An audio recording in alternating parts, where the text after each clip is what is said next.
Saúdos, como están? A concelleira de Educación, Rebeca Domínguez, regresou hoxe a Lugo para comparecer de novo ante a xuíza que instrúe a Operación Pokémon. A edil prestou declaración durante algo máis dunha hora, acompañada polo seu abogado Alberto Barreiro. Letrado reiterou a súa tranquilidade por esta nova citación porque dixo a preocupación non existe cando se vai ca verdade. Rebeca Domínguez, pola súa banda, non quixo facer declaracións. O abogado sinalou que o interrogatorio transcorrerá con cordialidade e preguntado por se a xuíza lle impuxo a edil algunha medida preventiva, Alberto Barreiro respondeu irónicamente que en todo caso poñeríanlle unha medalla. A doxe foi a segunda comparecencia de Rebeca Domínguez ante a xuíza Pilar de Lara. A citación produciuse tras coñecerse a suposta manipulación dun informe que autorizaba o Concello a pagarlle unha débeda a Sermasa, filial de Vendex, que se encarga dos servizos de limpeza e conserxería en varias dependencias municipais, a pesar de que o contrato xa concluíra.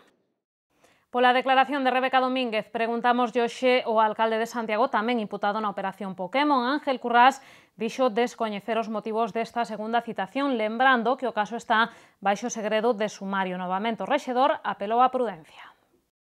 Ahora, yo creo que de estas cosas lo mejor es hablar lo mínimo, ¿no? Porque yo espero que todo esto se aclare, yo espero que todo esto, pues, de alguna manera termine bien para los que estamos en esa situación, no solamente Rebeca, sino también yo personalmente, el jefe de gabinete. Por tanto, yo confío, y los funcionarios, lógicamente, ¿no? Yo confío que esto, pues, termine felizmente, y por eso yo creo que lo mejor es hablar lo mínimo, ¿no? Sobre todo cuando hay un secreto de sumario en toda la instrucción del sumario.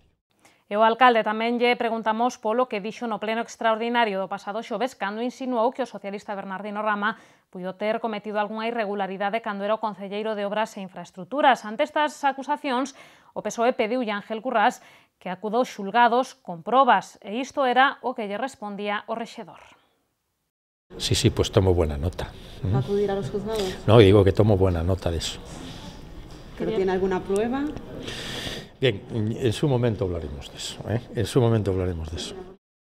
Cambiamos de rexistro. A Xunta e o Concello fan un balance máis que positivo do seu paso por Fitur, a Feira Internacional de Turismo de Madrid. As primeiras en felicitarse polas cifras acadadas foron a secretaria xeral pro Turismo, Nava Castro, e a xerente de Tour Galicia, Carmen Pita. Dos 200.000 visitantes que sumou Fitur, entre 60.000 e 70.000 persoas pasaron polo stand de Galicia. É o dato máis salientable aportado hoxe pola secretaria xeral para o Turismo, que fixo balance da presenza da nosa comunidade na Feira Internacional de Turismo de Madrid, a máis importante de España. Nesta 33 edición do certame celebráronse unhas 23 presentacións nas que participaron 2.000 profesionais do turismo. Se temos en conta a actividade que se desenvolveu no stand galego, que por primeira vez aglutinou nun mesmo espazo a todas as entidades turísticas de promoción de Galicia, podemos comentar que se desenvolveron, con respecto a presentacións, 23 presentacións nas que participaron máis de 2.000 profesionais do turismo. No stand tamén houbo tempo para reunións de traballo entre os profesionais galegos e os turoperadores nacionais e internacionais, cunhas 3.000 xuntanzas. En canto ao recuncho adicado á nosa gastronomía, servíronse 700 kilos de produtos galegos. Polo recinto de degustación de produtos gastronómicos galegos no stand da Comunidade Galega servíronse 700 kilos de produtos galegos. Por este recinto pasaron alrededor de 4.500 persoas ao longo dos días da feira, e este servicio, como saben, estivo atendido polos profesionais e alumnos do Centro Superior de Hostelería de Galicia. En canto ao material informativo repartido na feira, distribuíronse 120.000 folletos en 6 mostradores referidos a 14 xeodestinos da costa e do interior, a 7 cidades galegas, o Camiño de Santiago e a Galicia en xeral. Ademais, preto de 200 medios de comunicación nacionais e internacionais pararon no stand galego. E como dicíamos, no Concello tamén fixeron balance do seu paso por Fitur. A concelleira de Turismo, Reyes Leis, falou dun resultado moi positivo, porque Santiago volveu colocarse como referente pro turismo cultural e gastronómico, sobre todo nos mercados internacionais. Ademais, a feira serviu para pechar algúns acordos de interese para Compostela. Reyes Leis cree que Incolsa cumpriu as súas expectativas en Fitur e Santiago consolidouse como destino cultural, gastronómico e relixioso. Das xestións feitas durante os 4 días de feira, a concelleira de Turismo salienta a sinatura dun convenio de colaboración con Turkish Airlines para a promoción da nosa cidade, un acordo que non supón ningún custo para o concello. En ese acuerdo de promoción, el que quiero destacar que no hay ninguna aportación económica por parte del Concello, ni de Incolsa, ni de ningún consorcio, ni de nadie para esta ruta, porque se ha insistido desde varios foros en que era así y yo lo he desmentido en cuanto he podido, pero que quiero que quede muy claro que la única colaboración que hay entre las dos partes es que Turkish Airlines pone a disposición de Santiago Turismo una serie de herramientas que ellos tienen de promoción, como puede ser su revista, pues vuelos gratis para poder regalar a turoperadores, colaboraciones en fan trips y press trips. En Fitur tamén se asinaron outros convenios, un co Grupo Cidades Patrimonio e outro con Paradores.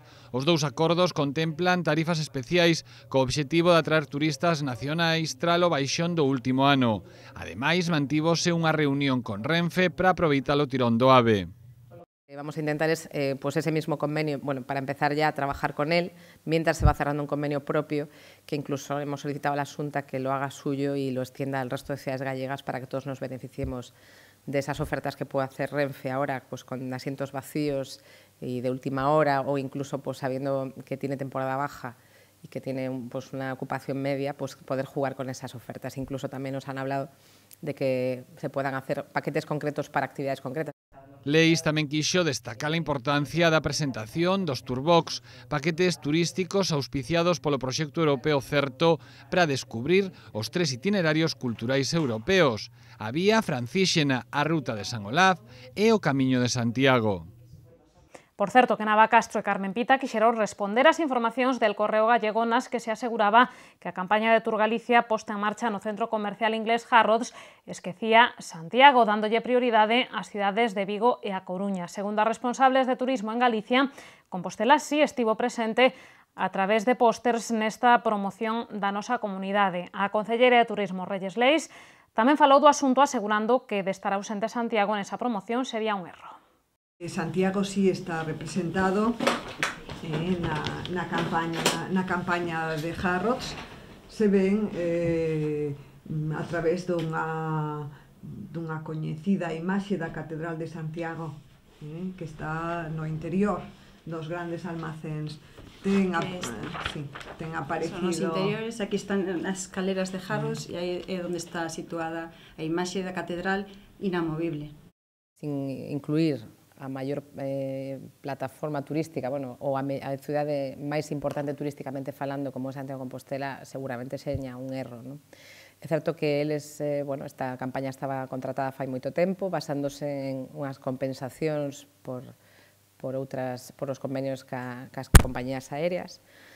Eu sempre dixen que Turismo de Santiago non ten a vocación de ser pechado na promoción. Nos, cando vamos por todo o mundo, nas feiras, falamos de Santiago, pero, por suposto, que falamos tamén do que pode aportar o resto de Galicia, porque creemos que traballando en conxunto é moito mellor, non?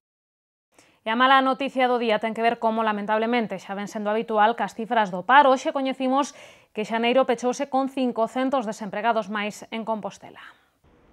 Iso supón que cada día do mes pasado perderon o seu traballo 16 persoas. Así as cousas, Compostela suma xa case 9.800 parados. En canto ao conxunto de Galicia, o paro aumentou en máis de 12.000 persoas, un 4,7%, elevando o total de desempregados a case 290.800. Son 19.500 máis que hai un ano. A nosa é a segunda comunidade na que máis medrou o paro, só por detrás de Navarra. En toda España, o paro rexistrado incrementouse en 132.000 persoas, un 2,72%, e acada o triste récord de case 5 millóns de parados.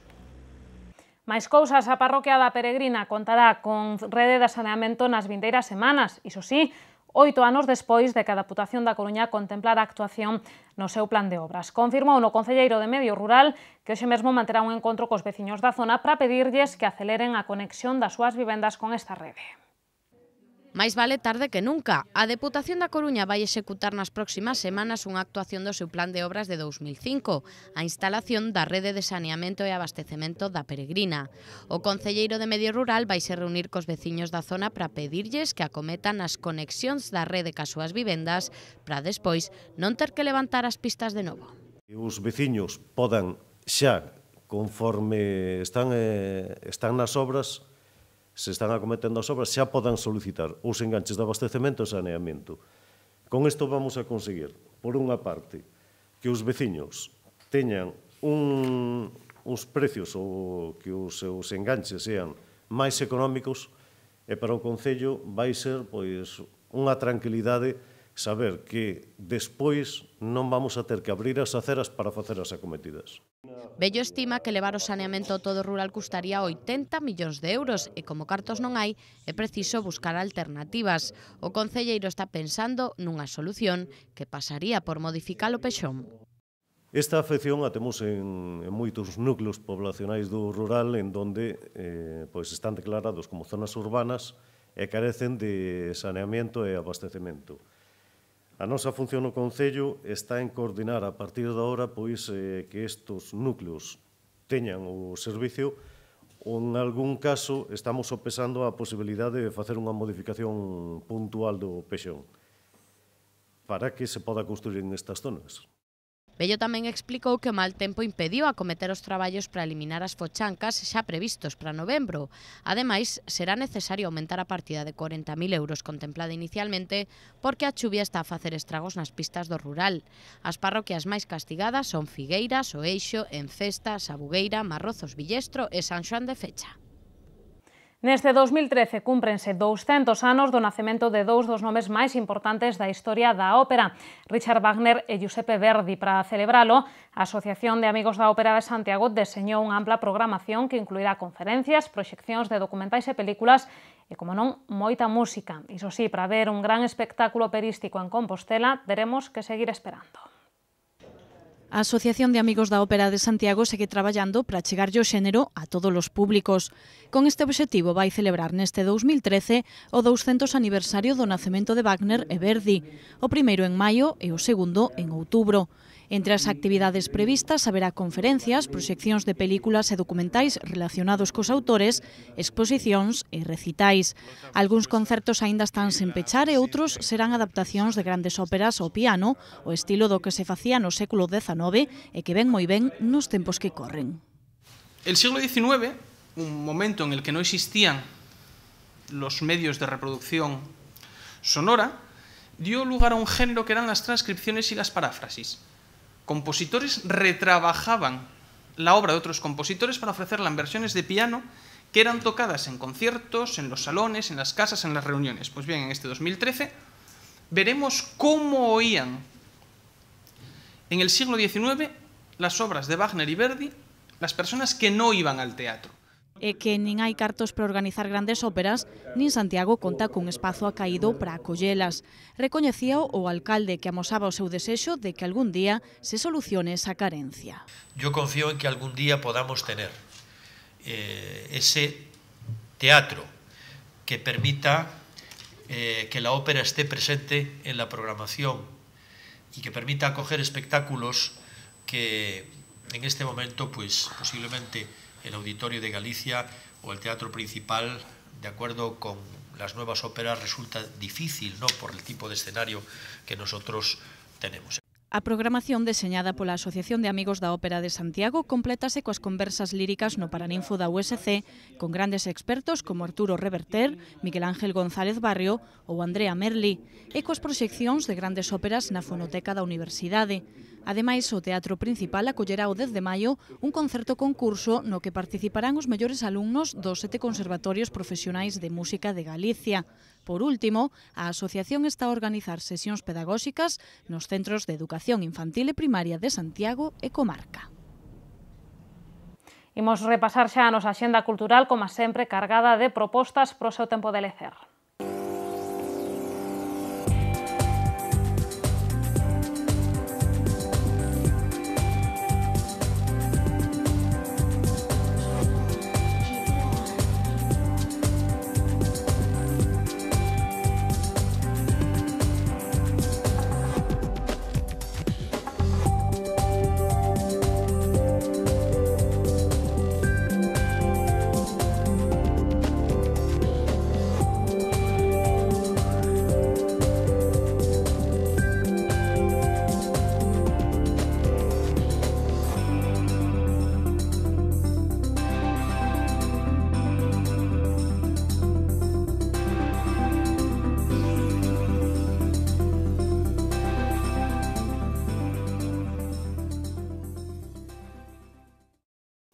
E toca agora botarlle un ollo ás previsións do tempo para os vindeiros días. Cóntanolo, como sempre, dende Meteo Galicia.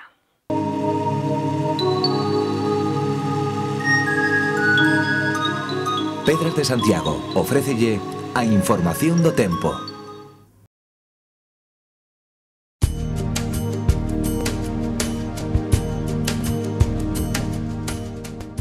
Galicia estará mañá nunha situación intermedia entre un anticiclón e un centro de baixas presións. Así os ceos estarán anubrados con chuvias febles pola mañá e pola tarde abriránse claros. As temperaturas non cambiarán e os ventos serán do oeste-noroeste. No mércores os ceos estarán anubrados con chuvascos máis frecuentes e intensos na zona norte. As temperaturas baixarán e os ventos soprarán moderados do norte.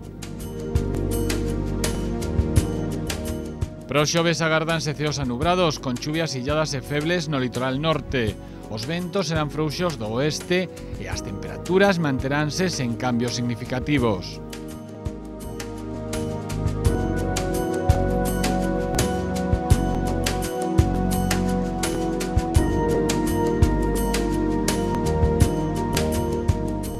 Mañá en Santiago teremos ceos anubrados, pero sen chuvias e ventos frouxos, do oeste pola mañá e do noroeste pola tarde.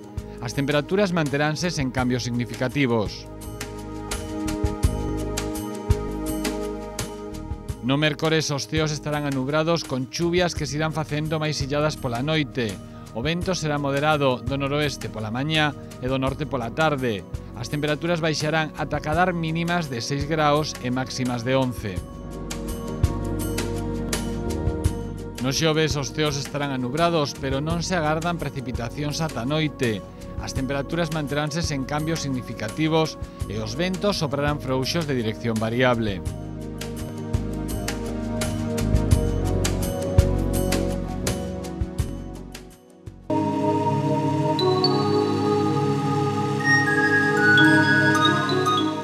Pedras de Santiago ofreceulle a información do tempo. A información do tempo rematan as novas, unhas felicitacións de cumpleanos e regresamos co preguntoiro, non se movan.